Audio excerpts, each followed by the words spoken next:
welcome to Good Game. I'm Bajo. And I'm Hex. This week, well, we're about 30 hours into the MMO Wildstar, so we figured that was a good time to sit down and share our thoughts now that it's in full release. Oh snap! That was awesome! And 2014 marks the 100th anniversary of World War I. Valiant Hearts, The Great War is inspired by letters from the conflict, and it's a truly remarkable game.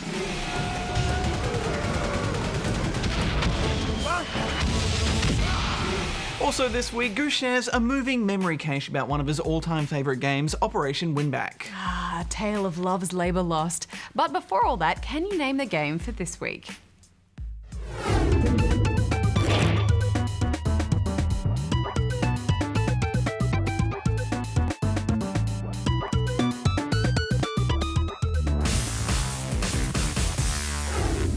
Mixed martial arts is the union of many fighting styles, of no-holds-barred fisticuffs, footsie-cuffs, and knees-to-the-facey-cuffs. And the Ultimate Fighting Championship is the king of MMA promoters. Hex, it's Biffo time.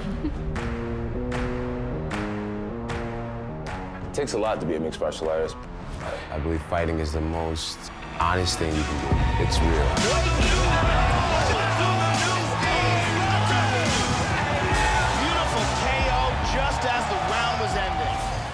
This is EA's first time in the ring with the UFC franchise. But they've stayed true to the heritage of the former THQ series by reveling in the intricacies of technical fighting and proving to be a nightmare for anyone coming in fresh. You are impressive. Yeah, I mean, anyone can pick up a FIFA or an NBA game and get the hang of it pretty quickly thanks to some simple controls. Head kick. In UFC, though, there isn't so much of a learning curve as there is a learning cliff face. Just like that! And the complexity of these controls makes it a really exclusive game, which I think will drive away anyone who's not a die-hard fan of MMA. Yeah, I think you're right, but it's not necessarily a bad thing. For example, I love Dark Souls, and that's not inviting to newcomers. Or anyone.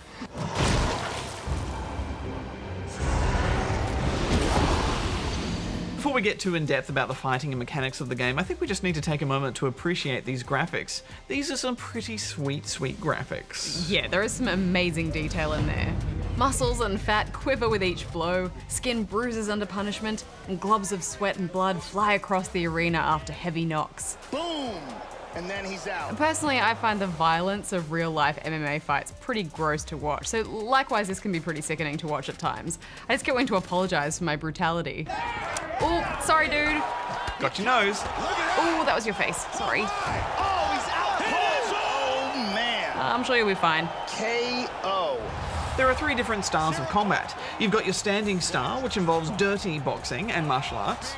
Your clinching, which is a standing grapple. And of course, your ground-based submission wrestling. Huge suplex. I quite like the submission minigame. My ground game was pretty much just pony rides. Straight pony rides. I just wasn't sure how to break that position. I kept rolling around. He's got the bat. This game comes down to the precision of moves, and I don't know, I guess it just wasn't waggling correctly. Each of the three fighting styles has a different moveset. And just looking through the controls menu is daunting. With each strike, your stamina will drain, making your attack and defense gradually weaker until you let it regenerate. This really is a game of patience, with a heavy focus on countering and taking advantage of openings. Look at that! Oh my! Career mode is where I spent most of my time. You get to build your own character and take them through the ranks to become the ultimate fighting champion. And Hex, this time I worked hard to make my character as attractive as possible. Big Daddy! From here, transitions to the Muay Thai clinch. Nice knees to the body.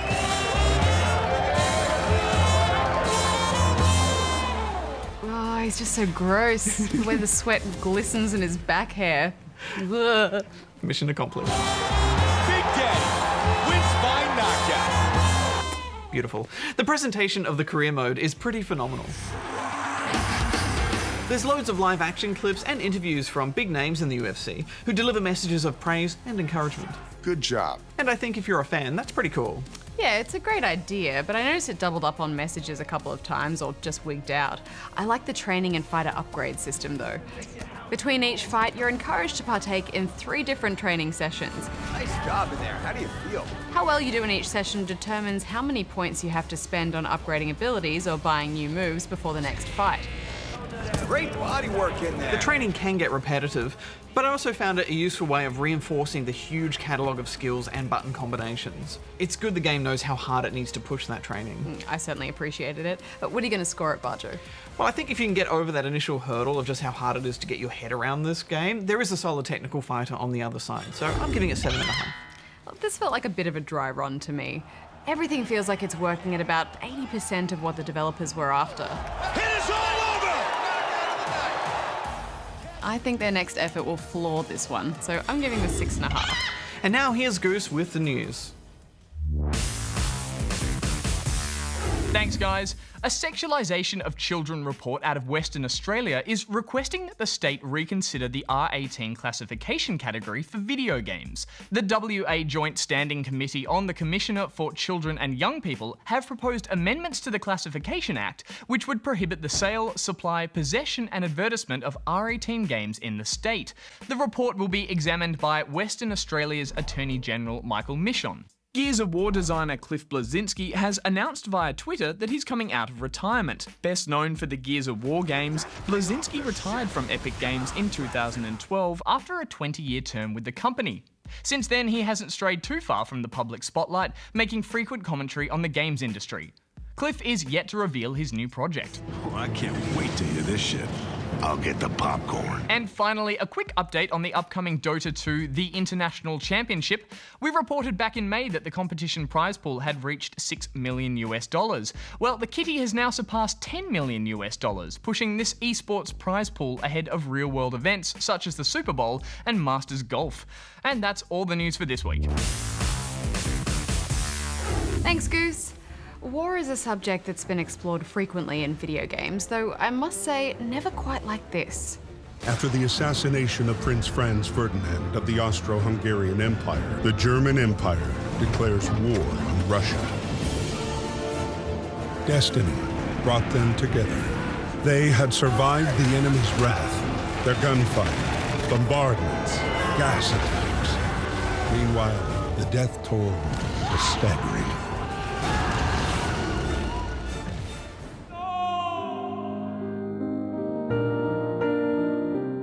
Valiant Hearts: The Great War is a puzzle adventure game brought to us by Ubisoft.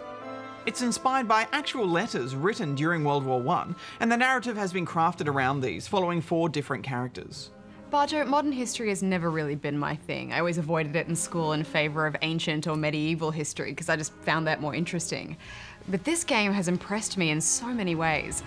First and foremost, in the way it's allowed me to get wholeheartedly immersed in the Great War through the stories of these characters. It really is incredible, isn't it? I was immediately drawn in as well, through its artful mix of humour and tragedy. The story begins as Germany declares war on Russia, and France begins deporting all German citizens in anticipation of conflict. Karl, a German married to a French girl, Marie, is forced to leave her as a result. He's then drafted into the German army. Meanwhile, Marie's father, Emile, is also drafted to fight in the French army, where he finds an unlikely companion in an American soldier called Freddy.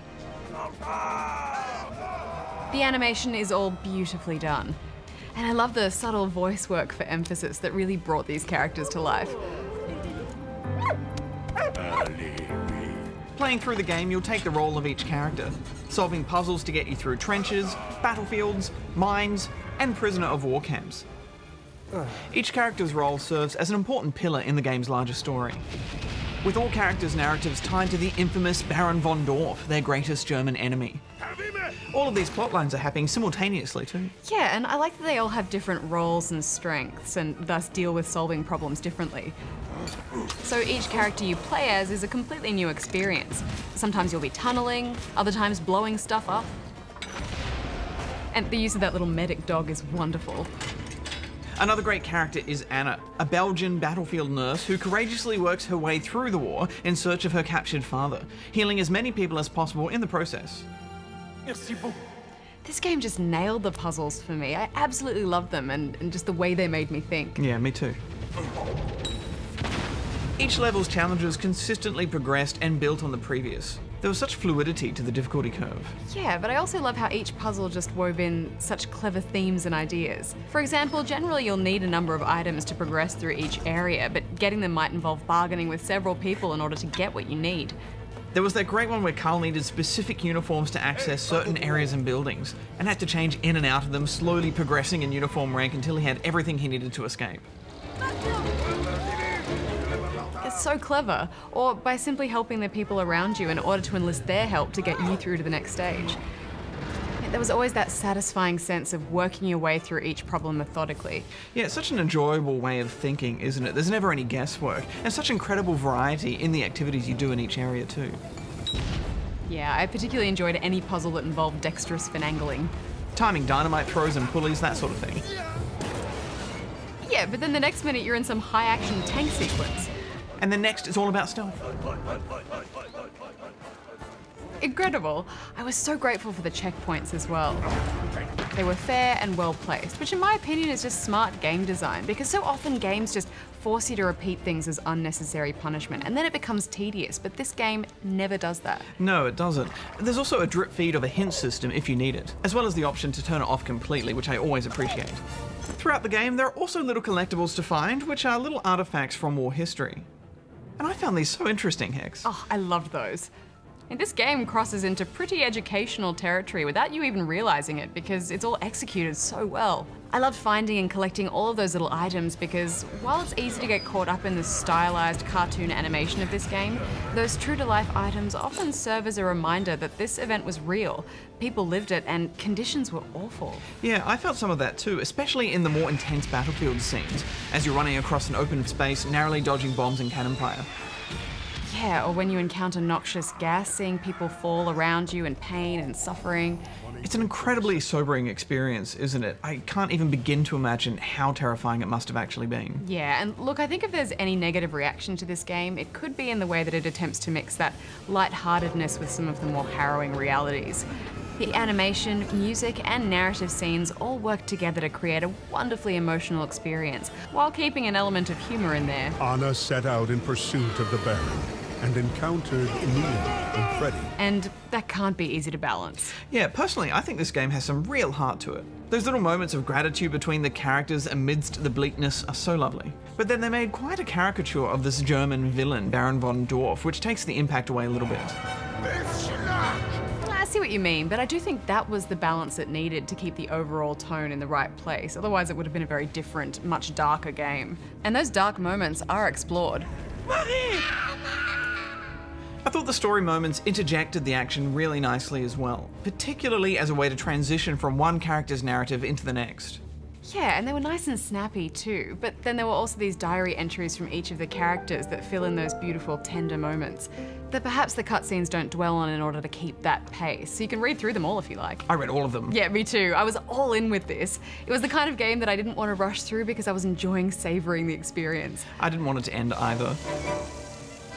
I suppose the only sections which I came close to finding too frustrating were those forward-facing driving sections. But again, because of the smart checkpoints and the fact that they were so artfully set to the famous classical pieces, I warmed to them in the end. Another thing worth mentioning is that this game is rated PG. At no point do you actually kill anyone, I think. No, there is violence and obviously implied killing. But the game manages to capture the essence of war without having the player actually murder anyone. It's very clever. In fact, I think you could use Valiant Hearts as an educational tool in schools. Well, I can tell you I would have been way more into the idea of modern history in school if that were the case. What are you giving it? This is one of those games where I just need to convince everyone I know to play it, and I won't be happy until I've done that. The puzzles are top-notch, and it's so great to see a game set itself apart by delivering such a balanced yet creative experience set in World War I. And how fitting, given that this year is actually the centenary of the Great War. This is masterful work. I'm giving it 9.5 out of 10 rubber chickens. I was so touched by all of these war stories. The incredibly brave characters and the impossible situations they were forced into. The way they fought to find their way back to each other amidst the nightmare. But the way this game managed to do it in an entertaining way without diminishing the reality of it, that's just, in my opinion, a real achievement. You know what, I'm gonna give this game 10 out of 10. I learned so much and I had an incredible time doing it.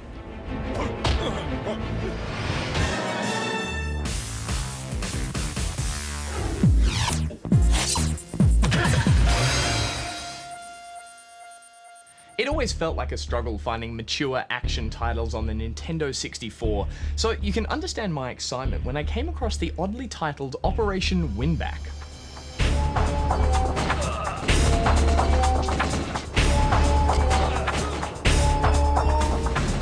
This was a third-person shooter released in 1999 and developed by Japanese studio Omega Force. While eventually beefed up for the PlayStation 2, I had to make do with the inferior Nintendo version. It had clunky gunplay, unvaried level design, and cliched characters all spouting laughable, voiceless dialogue. I guess it was pretty lame. But for 13-year-old me, it was perfect. You played as Jean-Luc Cougar, a member of the Special Covert Actions Team, sent in to stop a terrorist group known as the Crying Lions by, get this, winning back control of the complex. The game was trying way too hard to be cool, but it was its one single great feature, a unique cover mechanic, that made the game so much fun to play. It allowed you to press your back to a wall, line up your aim, and dramatically swing out and blast away bad guys. Certainly nothing new by today's standards, but back in '99 and on a Nintendo console, this was cool. It also made for some crazy split-screen multiplayer with long drawn-out standoffs.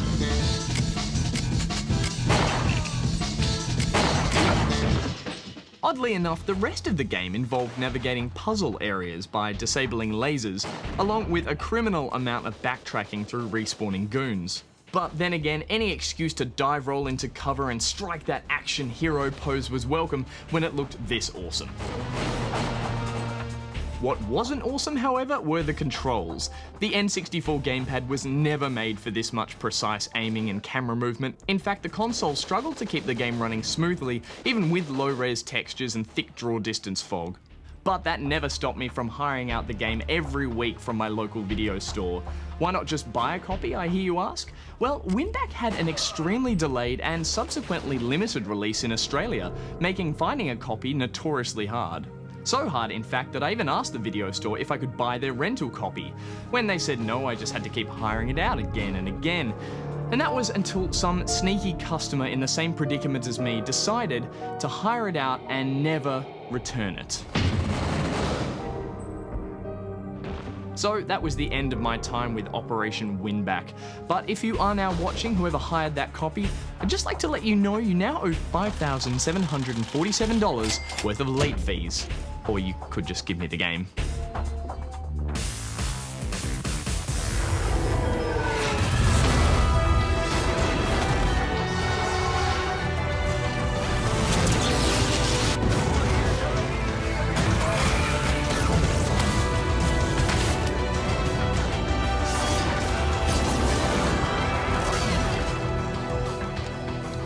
We had a quick look at WildStar a few weeks ago, but now it's been released fully into the wild. We dove headfirst into this beast of an MMO. If you haven't heard of WildStar, it's a sci-fi massively multiplayer online game brought to us by developer Carbine. The team includes a bunch of old-school Blizzard MMO developers, so you feel that experience in everything from the game's reward structures to the art and sound design. Double kill. With every double jump and taxi ride through the world, the more this really does start to feel like WoW 2.0. Yeah, absolutely. And the developers have said they're not trying to steal people away from WoW. What they're trying to do is get those people who maybe played WoW back in the day and are missing it a little bit. Just like me. Yeah, you really are their target audience. Yeah. Make any progress? Let's talk about the story.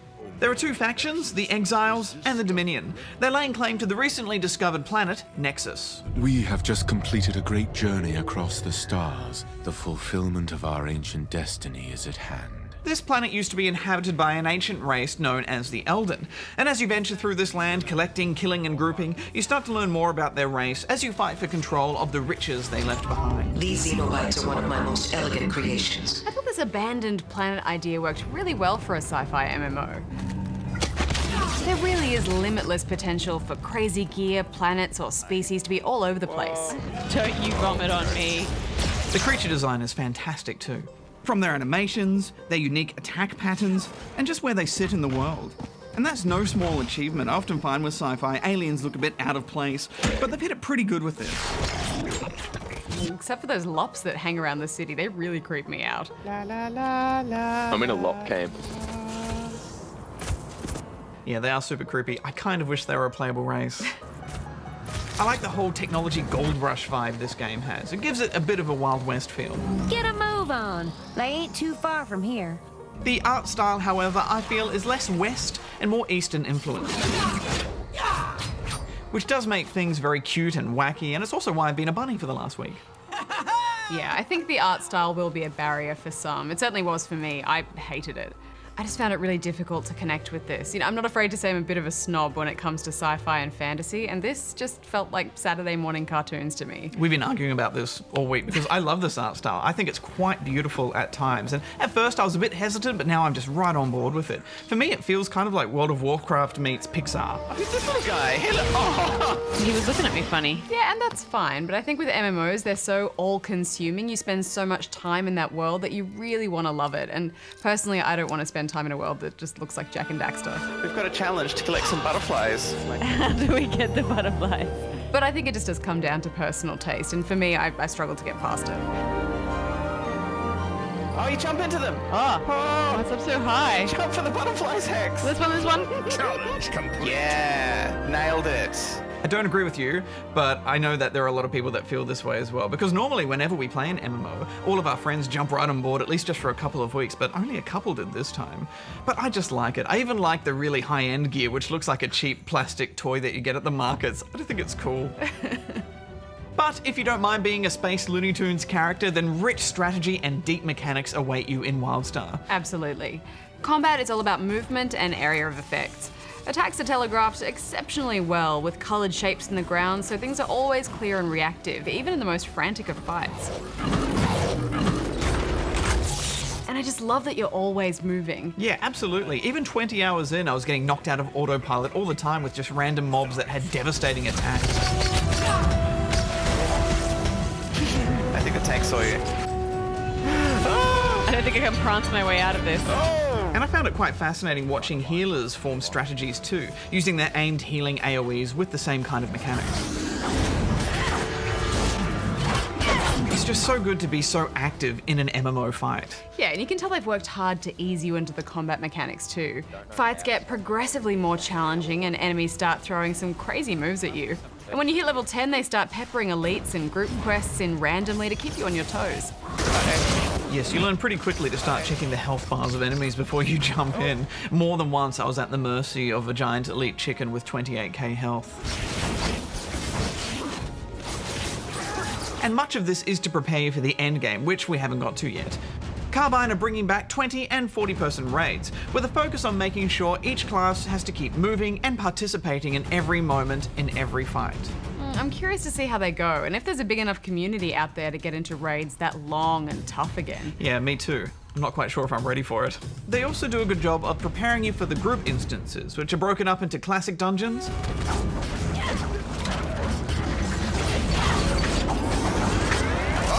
but the more interesting mode are called adventures. And these see you voting on multiple paths, they're in big wide open areas, and they often require more unique strategy to get through it. Oh, we're gonna jump on it. That's awesome. And the other type of instances are called ship hand missions, which can be tackled solo or in a group. And the big fights get crazy. Oh, I made that one. So did you. Oh, damn. Oh, damn. Oh, got that one though. It's a good thing you can zoom out so far. Yeah, it's full on, and interestingly enough, your entire group is level scaled for these events. I think they've taken some cues from Guild Wars 2 on that front, because it actually works quite well. I think it's a good range of classes and races that you can pick from right from the start. And also, interestingly, each class is built for damage, as well as a second role, such as tank or healer, which is a fantastic idea. For example, the Stalker, which is a bit like a rogue, can also tank. And you can switch between roles easily and freely respec abilities at any time. And I just love playing with so many abilities and forming different strategies and then trying out new strategies. I just love all that stuff so much. Yeah, it's wonderful you've got so many abilities to play with, but you're also limited in how many you can equip at once, so it's not overwhelming. And if you thought boss battles were intense, the PvP matches are insane.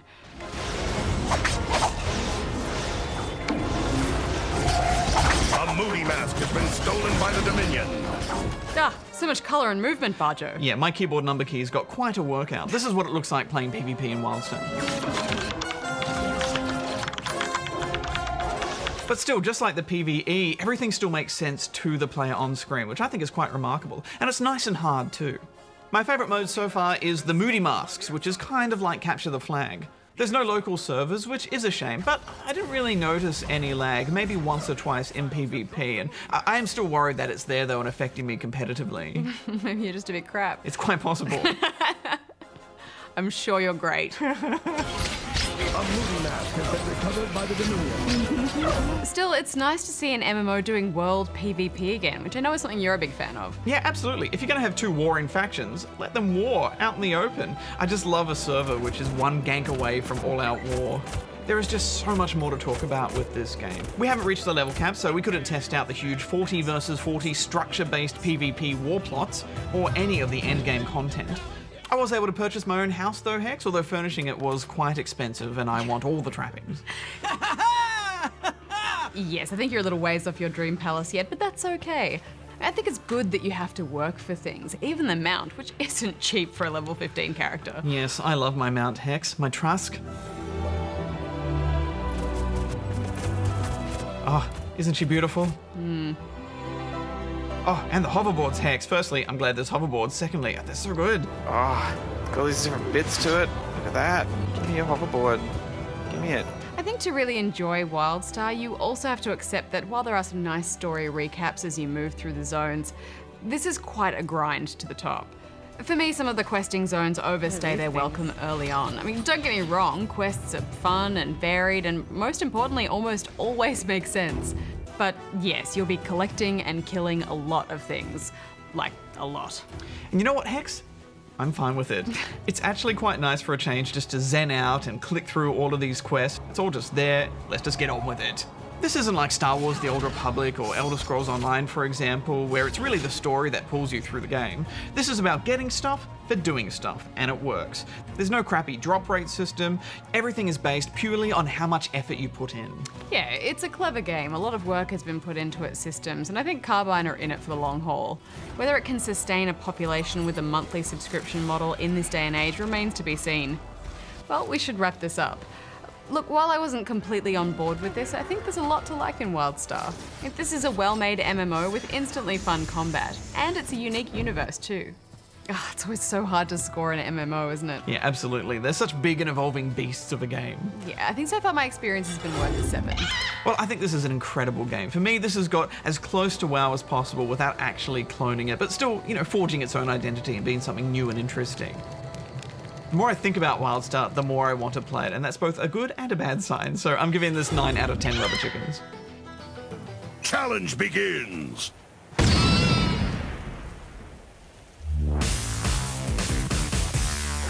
So did you name the game for this week? It was Shaq Fu from 1994. You played basketball legend Shaquille O'Neal, who, while in Japan for a charity basketball match, stumbles into another dimension where he fights evil and rescues Nesu, a small boy being held captive by a demonic mummy named Setra. A solid emotional story that makes complete sense. And that's our name the game for this week because one of the game's graphic artists, Paul Tamalier, was also the art director on Valiant Hearts. Next week on the show, we play both sides of the battle in Transformers Rise of the Dark Spark. This is our darkest hour. And we hold our breath and take aim in Sniper Elite 3. Now we need your help. Starting July 22nd, ABC2 is giving us more time. For 4 weeks in a row, Good Game will be on air for 1 hour, so we're bringing you a smorgasbord of gaming goodness. Which will culminate on August 12th with a momentous event. For on that day, Australia will decide as a nation the top 100 games of all time. Fanfare. Indeed. To vote, you'll need to go here, and because it's almost impossible to decide on just one, each person gets to nominate 3 games. That's right, voting starts now and goes until midnight on July 27th. Does that mean I can vote for Dark Souls 3 times? All the details are on the voting page, Bajo. Until next time, Hex out. Bajo out. You know what I could do? I could vote for Dark Souls 2, and Demon's Souls. Ooh, I'm gonna vote for Journey. The Last of Us. Yeah, and Dark Souls. What about Mass Effect? What about Red Dead Redemption? Have you thought about voting for Dark Souls? It's wonderful. What about Skyrim? What about all the games in the Elder Scrolls series? Dark Souls.